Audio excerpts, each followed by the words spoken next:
So Occult within the transference. literature of demonology, there is a certain behavioral pattern that is the largest interconnectivity between the UFO abduction phenomenon, the hybridization program, and what I would consider and others consider to be, the work of demonology itself. That would be, again, the act of inseminating a woman with a fetus, inducing them into a dream state, sometimes feeding them medicinal, like activations, I should say, literally, to where now they're more inclined to be active. We have many cases like that within the UFO abduction phenomenon. But anyways, yeah. So when I was researching demonology, it was like I was researching something that I didn't even realize I was researching. You ever look at a painting and it's made of small little bits? They say, okay, why don't you glare at it or kind of squint rather, and then you see something completely different? That's what it felt like. Because throughout demonology, there is, again, it's the self-replication of species, where you see the woman is placed into a dreamlike state where she can't make decisions. It's not really consent if it's a lie. Number two, they're encountering an entity that looks like someone they've already been intimate with. And then you have the incubus encounter, where during that entire scenario, she's inseminated with a fetus.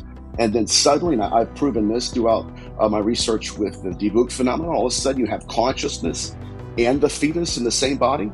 And then suddenly, when the phenomenon takes the consciousness out, which is possession, they also take the fetus out, which is pregnancy. And so in my research, I realized that whatever this intelligence is, it's been using that methodology as a way of self-replicating its own species. Well, I didn't realize that if you took all of the highlights of that entire phenomenon, ingesting potions to heighten the sexual nature, okay, inducing the dreamlike states, taking seed that is not from the entity itself, harvesting it from someone else, hello succubus, and then inseminating the woman with the fetus, and then you have the fetus, then all of a sudden it's missing, and you have the missing fetus syndrome.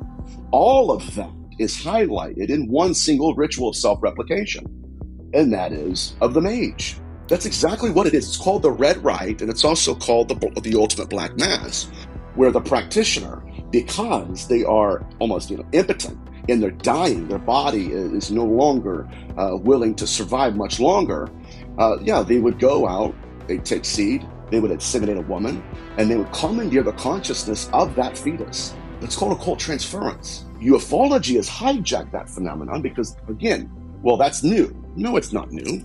It's new to them, but it's not new to those who study the occult and know that this, I believe, it's 100% correct. Because there's a reason why the phenomenon doesn't want us to remember certain aspects. And those who do are demonstrating exactly what we would call the ultimate black mass and the red